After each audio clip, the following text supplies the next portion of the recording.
সকলে মিলে খেলাটি উপভোগ করে যাচ্ছে দর্শক গরিশুর বড় ময়দানে।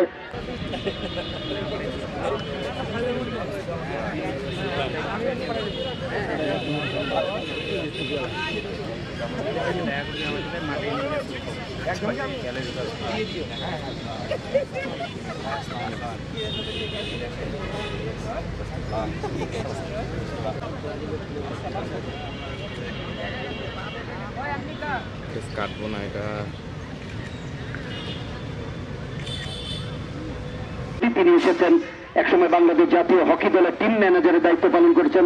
জাতীয় দল এবং যুব দল দুটো দিক থেকে কিন্তু তিনি টিম ম্যানেজারের দায়িত্ব পালন করেছেন এবং হকি ফেডারেশনের সহসভাপতি ছিলেন, এখন নির্বাহী সদস্য হিসেবে দায়িত্ব পালন করে যাচ্ছে। তিনি এসেছেন রুলিক বিরিয়ানি থেকে আকাশচুম্বী সাফল্য এনে দিয়েছেন তিনি, নিঃসন্দেহে বলা যায়। বাচ্চু ভাই, ডাকলাম আমরা বাচ্চু ভাই হিসেবে তাকে চিনি, তিনি রয়েছেন উপস্থিত এবং অন্যান্য কর্মকর্তা যাদেরকে বললাম।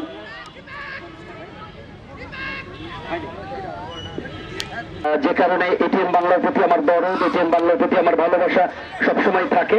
সেই এটিএম বাংলার আয়োজনে এবং বাংলা ভূষণের সহযোগিতায় সেই ধারা বর্ণনা তিনটা দিক ছিল, ধারা বর্ণনা, উপস্থাপনা এবং সাংবাদিকতা, তিনটা দিক দিয়েই আমি প্রথম স্থান অধিকার করি।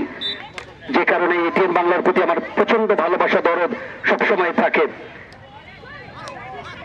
এবং এটিএম বাংলা, এটিএম নিউজ সবসময় বাংলাদেশে তো বটেই, বিশ্বের প্রত্যেকটা আনাচে কানাচে এই এটিএম বাংলার কিন্তু সম্প্রচার, তাদের খবর, তাদের বিভিন্ন নাটক, কালচারাল প্রোগ্রামগুলি, খেলাধুলা সম্প্রচার সবকিছু কিন্তু পরিস্ফুটিত করে। আমার ভালো লাগে যে 2010 সালে আন্ডার-21 খেলোয়াড়, আপনারা আরো জেনে খুশি হবেন, বাংলাদেশ জাতীয় মহিলা হকি দলে আমাদের দিনাজপুরে excellent excellent, what a skill, beautiful skill, good defence, সেখানে নবীর কাছ থেকে যে অবস্থা। আর এই ছেলেগুলোকে যদি ঢাকার মাওলানা ভাসানী হকি স্টেডিয়ামে দেওয়া যায় তাহলে তারা কিভাবে স্পিড করবে। এখানে যদি তারা দুর্দান্ত খেলে,